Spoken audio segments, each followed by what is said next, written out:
Welcome back to परीक्षा race YouTube platform. साथियों, हम लोग पेट परीक्षा के लिए मॉक टेस्ट सॉल्व कर रहे हैं। आज हम लोगों का 19वां मॉक टेस्ट है। इस मॉक टेस्ट में टोटल जीएस के 30 प्रश्न रहेंगे।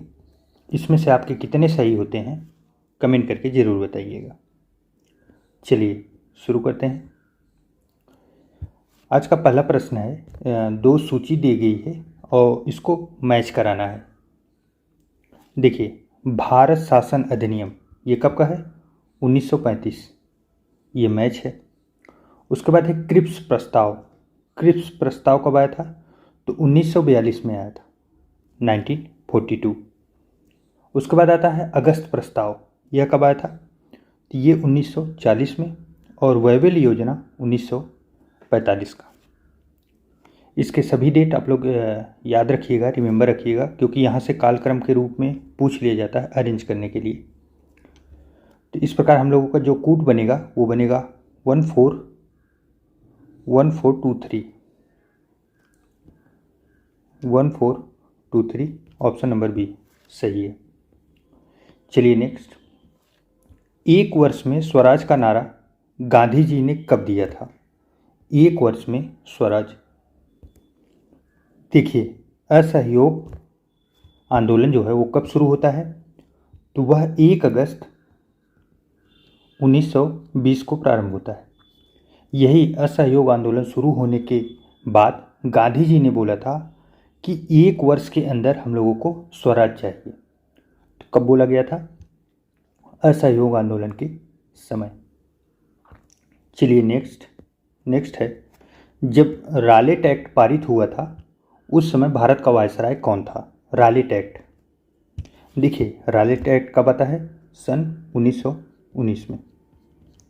1919 की एक और महत्वपूर्ण घटना आप लोगों को याद होनी चाहिए।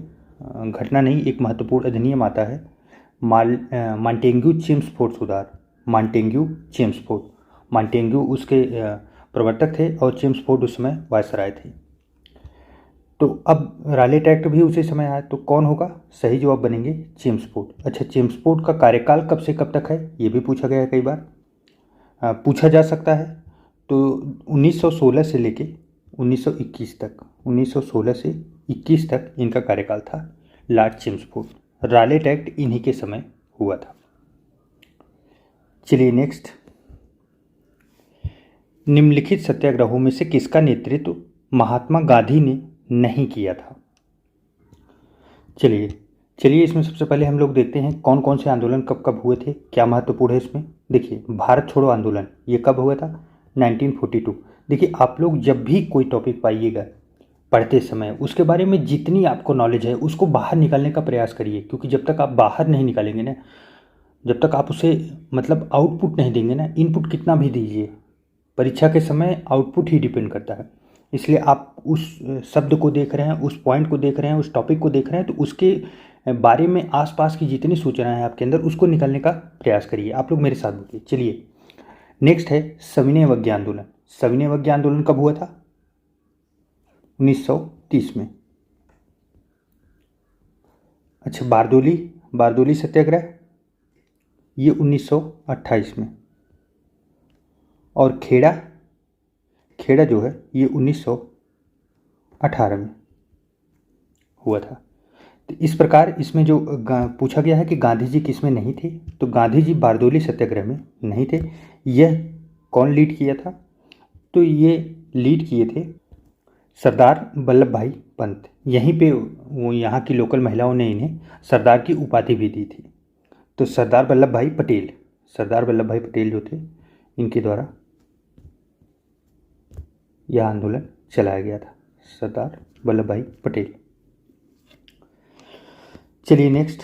कलकत्ता में एशियाटिक सोसाइटी ऑफ बंगाल की स्थापना 1784 में किसने की थी? देखिए, यहाँ पे 2-3 फैक्ट महत्वपूर्ण है। पहला तो ये कि एशियाटिक सोसाइटी ऑफ बंगाल की स्थापना कब हुई थी? 1784। आप लोग याद रखिए, ये एक सेपरेट प्रश्न अलग से पूछा जा सकता है।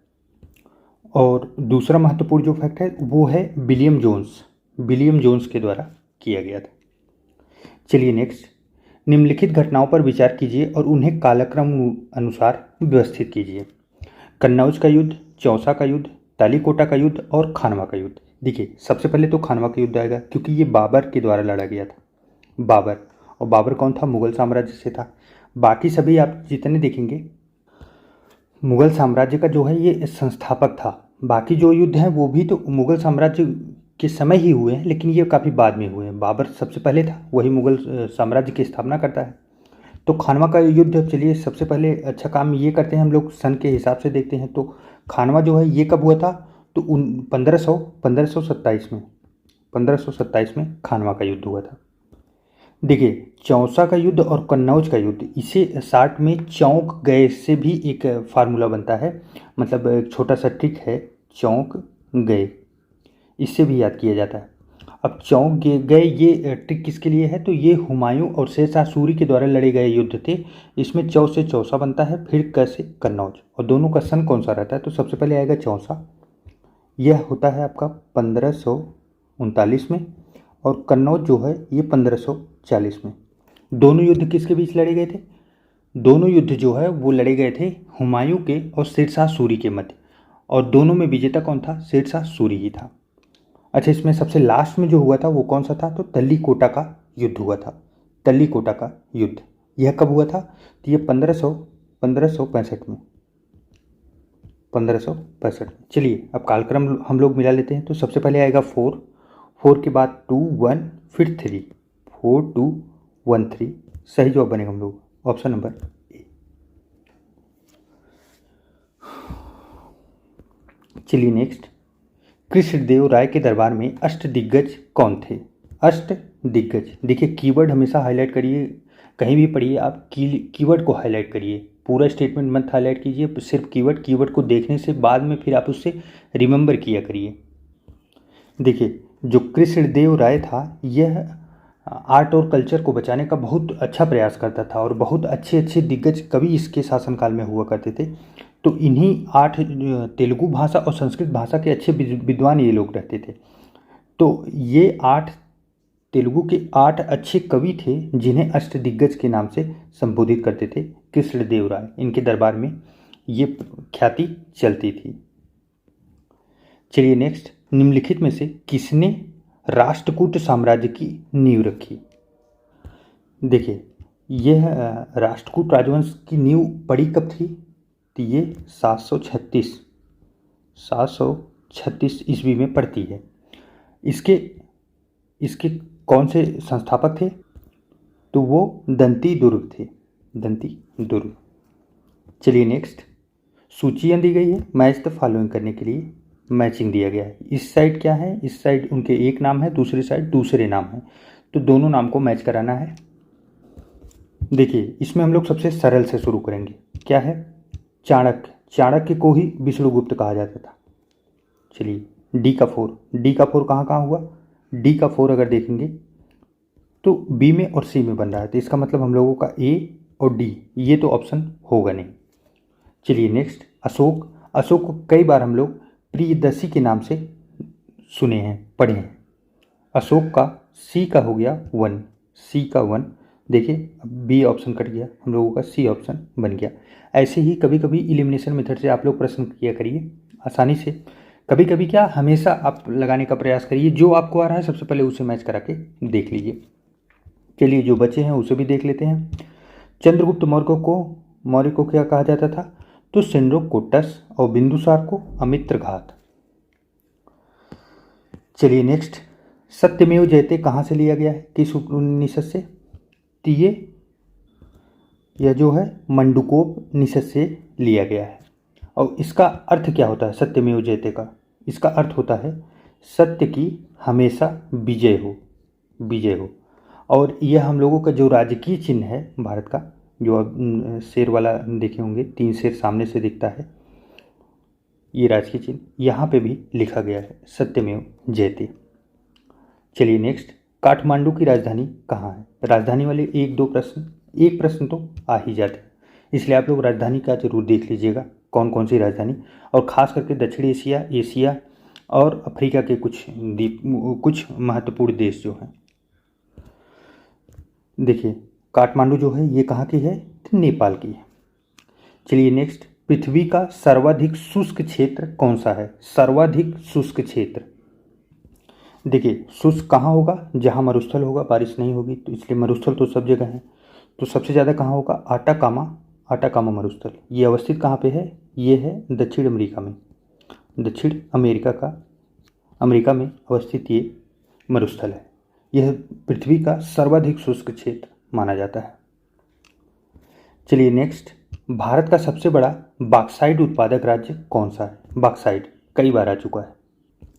देखिए बॉक्साइट के उत्पादन में सबसे पहले उड़ीसा है। उड़ीसा पहले नंबर पे।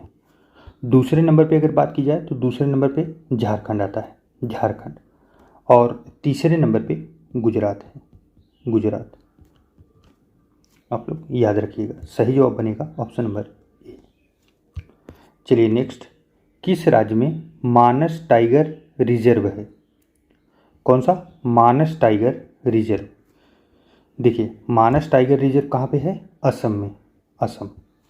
महत्वपूर्ण है, आप लोग देख लीजिए। टाइगर रिजर्व जो परीक्षा में पहले पूछे जा चुके हों उन्हें आप तो एकदम रिमेंबर याद करने का प्रयास कीजिए, और जो अभी तक नहीं पूछे गए हैं, नए हैं, उन्हें एक रीडिंग 2 रीडिंग आप हल्का सा आइडिया बनाने का प्रयास जरूर कीजिएगा। नेक्स्ट है, इन्वायरमेंट का एक वीडियो चैनल पे अपलोड है, उसमें पूरी की पूरी लिस्टिंग पढ़ाई गई है मैराथन के रूप में, आप वहाँ से भी जाके पढ़ सकते हैं।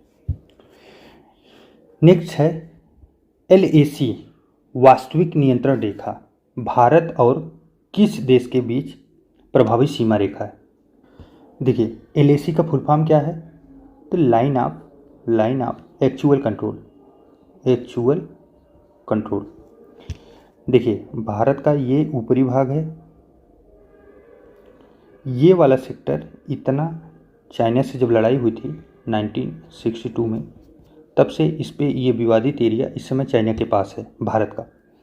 यहाँ पे ये जो लाइन बन रही है, ये लाइन, इसी को बोलते हैं line of actual control, LAC। और इधर पाकिस्तान की साइड जो कटा हुआ है, और पाकिस्तान की साइड जो हम लोगों की लाइन बनती है, इसे LOC बोलते हैं, लाइन ऑफ कंट्रोल और लाइन ऑफ एक्चुअल कंट्रोल। तो ये LAC किधर है? चीन में, और LOC पाकिस्तान साइड। चलिए नेक्स्ट, मीरा सेठ समिति का संबंध किससे था? देखिए हथकरघा सेक्टर जो था उसमें बहुत सी कमियां थी, उसी को दूर करने के लिए और उसमें निरंतर विकास हो, उसी लिए बनाया गया था मीरा सेठ समिति। तो कौन से क्षेत्र से संबंधित है? हथकरघा से। इसने अपनी रिपोर्ट किसको देगा? तो देखिए हथकरघा किससे संबंधित है? ये कपड़ा मंत्रालय के अंतर्गत आएगा हथकरघा। तो ये अपनी रिपोर्ट कपड़ा मंत्रालय को ही सौंपा था 1997 में। चलिए नेक्स्ट, केंद्रीय बजट 2022-23 में प्राथमिक घाटा अनुमानित किया गया है। देखिए यह जो है, यह GDP के, सकल घरेलू उत्पाद के 2.8% का अनुमान इसमें किया गया है। GDP के, ग्रॉस डोमेस्टिक प्रोडक्ट के 2.8% तक सकल प्राथमिक घाटा। सीधा फैक्ट याद रखिए, सीधा आ सकता है। आयकर विभाग द्वारा जारी पैन कार्ड निम्न में से किस उद्देश्य के लिए प्रयोग नहीं किया जा सकता है? महत्वपूर्ण प्रश्न है, नहीं का जवाब देना है हम लोगों को पैन कार्ड के बारे में। देखिए जो आयकर का पैन कार्ड होता है, पैन कार्ड में आप देखे होंगे फोटो लगा होता है, फिर उसके बाद कुछ डिजिट नंबर दिए होते हैं, डेट ऑफ बर्थ होता है, नाम होता है, सब कुछ होता है। इसमें क्या होता है कि यह आपके पहचान पत्र का प्रमाण, ये सही है, पहचान के रूप में इससे प्रयोग किया जा सकता है। पंजीकृत करदाता है भाई, कर के लिए वो ये उपयोग ही हो रहा है पैन कार्ड, तो ये भी सही है। जन्म प्रमाण पत्र, क्योंकि यहाँ पे डेट ऑफ बर्थ अच्छे से अंकित होता है, तो इसके रूप में भी इसे प्रयोग किया जा सकता है। हाँ, इसे पते के रूप में कभी उपयोग नहीं किया जा सकता, क्योंकि इस पे जो पते के बारे में डिटेल होती है वो कुछ भी नहीं होती, तो इसलिए महत्वपूर्ण है। आप इसे हमेशा ध्यान रखिए कि अगर कहीं पते के लिए आपका डॉक्यूमेंट यूज हो रहा है तो वहाँ आप पैन कार्ड नहीं लगा सकते। चलिए नेक्स्ट, राष्ट्रीय विकास परिषद का गठन किस तिथि को हुआ था? देखिए 6 अगस्त 1952 को। क्या? राष्ट्रीय विकास परिषद। इसके बारे में अच्छे से हम लोग पीछे वाले टेस्ट में पढ़ चुके हैं, आप लोग उसे देख लीजिएगा। भारत में पहली पंचवर्षीय योजना का आधार क्या था? पहली पंचवर्षीय योजना, देखिए पहली पंचवर्षीय योजना 1951 से लेके 56 तक किस पे? Harold Domar model. मुख्य फोकस कृषि। द्वितीय क्या थी? द्वितीय थी महालनोबिस मॉडल। मुख्य फोकस उद्योग। तो हम लोगों का जो सही जवाब बनेगा, पहले पूछा गया है हैरोल्ड डोमर मॉडल पे थी 1951 से लेके 56 तक। चलिए नेक्स्ट, निम्नलिखित में से लोकसभा की प्रथम महिला अध्यक्ष कौन थी? देखिए प्रथम महिला कहीं पे भी हो महत्वपूर्ण हो जाती है। कौन थी? तो मीरा कुमारी। मीरा कुमारी। यह इनका चुनाव कब हुआ था? तो इनका हुआ था 15वीं लोकसभा में। 15वीं लोकसभा में आप सोचिए 15 बार लोकसभा गठन हो चुका था, कोई महिला नहीं बनी थी। 2009 में मीरा कुमारी प्रथम महिला बनी थी। अच्छा, इस समय कौन सा चल रहा है? इस समय 17वीं लोकसभा चल रही है। 17वीं। कौन है? ओम बिरला। ओम बिरला इस समय अध्यक्ष हैं। चलिए नेक्स्ट, भारतीय संविधान का जनक किसे माना जाता है? संविधान का जनक, ये काफ़ी सरल सा प्रश्न है। इसका सही जवाब होगा भीमराव अंबेडकर। अंबेडकर जो जी को संविधान का जनक माना जाता है। और अच्छा, एक चीज़ और है कि एक प्रश्न और बनता है कि संविधान का प्रारूप किसने तैयार किया था? प्रारूप, तो प्रारूप भी अंबेडकर जी के द्वारा किया गया था। ये अध्यक्ष थे, उसमें और भी सदस्य जुड़े हुए थे। चलिए नेक्स्ट, राष्ट्रपति अपना इस्तीफा किसे संबोधित करते हैं? देखिए संविधान का अनुच्छेद जो है वो 56 में जिक्र किया गया है इस्तीफे के बारे में डिटेल से। राष्ट्रपति जो है वो अपना इस्तीफा जो है वो उपराष्ट्रपति को देते हैं। महत्वपूर्ण फैक्ट है, याद रखिए, क्योंकि कन्फ्यूजन वहाँ पे बन सकता है। सुप्रीम कोर्ट के न्यायाधीश वगैरह हैं, तो क्योंकि शपथ तो न्यायाधीश दिलाते हैं, तो दिमाग में ऐसा बन सकता है कि कहीं इन्हीं का तो नहीं है, लेकिन ऐसा नहीं है, उपराष्ट्रपति को देते हैं। उपराष्ट्रपति का कार्य यह है कि तुरंत लोकसभा के अध्यक्ष, जो सभा के अध्यक्ष होते हैं लोकसभा के, उनको तुरंत सूचित करें कि ऐसी ऐसी बातें हो गई हैं। और उपराष्ट्रपति वैसे भी राज्यसभा के अध्यक्ष तो होते ही हैं, तो दोनों अध्यक्ष आपस में जानकारी तुरंत लेते हैं। चलिए नेक्स्ट, लोकसभा के पहले अध्यक्ष कौन थे? कई बार आया हुआ प्रश्न है, महत्वपूर्ण। देखिए यहाँ पे आप लोग कन्फ्यूजन मत कीजिएगा, उपाध्यक्ष है, अध्यक्ष नहीं पूछा गया। अध्यक्ष पूछा जाता तो JB मावलंकर हो जाते, जबकि उपाध्यक्ष पूछा गया है। तो उपाध्यक्ष कौन थे? एम अनंत सैनर आयंगर। सी जवाब, सी ऑप्शन जो है, कितना कठिन नाम है इनका, ये सही है। चलिए नेक्स्ट, भारत के संविधान का वह कौन सा अनुच्छेद है जिसमें भारत के नियंत्रक एवं महालेखा परीक्षक का उल्लेख है? यह यहाँ पे देखिए, ये नियंत्रक और महालेखा परीक्षक का आर्टिकल मैक्सिमम टाइम पूछा जाता है। तो देखिए इनका आर्टिकल कौन सा है? 148। अच्छा, एक प्रश्न और पूछा जाता है, इनकी नियुक्ति कौन करता है? तो वो राष्ट्रपति करते हैं। कौन? राष्ट्रपति। चलिए नेक्स्ट, इलेक्ट्रॉन का एंटी पार्टिकल्स क्या है? एंटी पार्टिकल्स, देखिए एंटी पार्टिकल्स सीधे साफ शब्दों में कहे तो विलोम। इसका विलोम क्या है? विलोम मतलब जस्ट उल्टा, अपोजिट कौन होता है? इलेक्ट्रॉन क्या है? इलेक्ट्रॉन पे हमेशा आप माइनस चार्जिंग देखेंगे, तो सीधी सी बात है पॉजिट्रॉन। पॉजिट्रॉन पे पॉजिटिव चार्ज आपको मिलेगा, ये इसका अपोजिट होगा। सही जवाब ऑप्शन नंबर ए। चलिए नेक्स्ट, वायुदाब को मापने के यंत्र को क्या कहते हैं? देखिए वायुदाब जो है वो बैरोमीटर के द्वारा मापा जाता है। किसके द्वारा? बैरोमीटर। एक प्रश्न और यहाँ पे बनता है, बैरोमीटर में अचानक पारे का नीचे गिर जाना क्या कहलाएगा? बैरोमीटर में, मान लीजिए कोई बैरोमीटर है, इसमें पारा अचानक से नीचे गिर रहा है, इसका मतलब क्या है? इसका मतलब ये है कि आंधी और तूफान आने की संभावना है। आंधी और तूफान, ये महत्वपूर्ण फैक्ट है, आया हुआ प्रश्न है। नेक्स्ट देखिए, सिरके का रासायनिक नाम क्या है? देखिए सिरके को एथेनोइक एसिड कहा जाता है। एथेनोइक एसिड, एथेनोइक एसिड, इसे दूसरा नाम एसिटिक एसिड के रूप में भी जाना जाता है। तो सीधा फैक्ट है, याद रखिए। चलिए नेक्स्ट, रूपांतरित तना और उदाहरण। देखिए पौधे के कौन से भाग को हम उपयोग करते हैं, उन्हें कौन कौन से नाम से जाना जाता है, कौन कौन सी कैटेगरी में रखा गया है, इसी के ऊपर ये बना है प्रश्न। देखिए प्रकंद, प्रकंद क्या बोलते हैं? राइजोम इसे बोलते हैं, राइजोम। राइजोम। राइजोम, और बल्ब बल्ब भी बोलते हैं। कंद जो है ये ट्यूबर बोला जाता है, इसे ट्यूबर। चलिए अब प्रकंद क्या है। देखिए प्रकंद जो है ये अदरक है। क्या? प्रकंद जो है ये अदरक, अदरक है प्रकंद।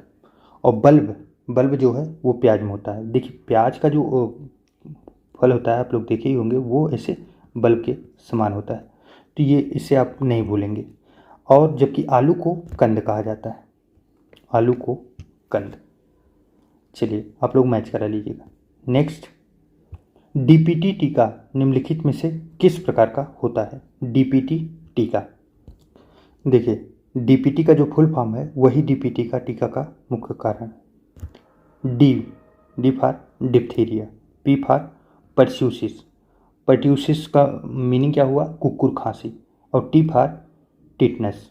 ये 3 टीके जो हैं इन्हीं को प्रयोग किया जाता है, इन्हें ही डीपीटी का टीका बोला जाता है। तो यह क्या हो गया? यह एक प्रकार का संयुक्त टीका हो गया। क्यों? क्योंकि 3 बीमारियों के इलाज के लिए ये प्रयोग में लाया जा रहा है। चलिए इस प्रकार साथियों हम लोगों का 30 प्रश्नों का श्रृंखला समाप्त हुआ। आपके कितने सही हुए कमेंट करके ज़रूर बताइएगा। चलिए मिलते हैं एक नए वीडियो में, तब तक के लिए धन्यवाद।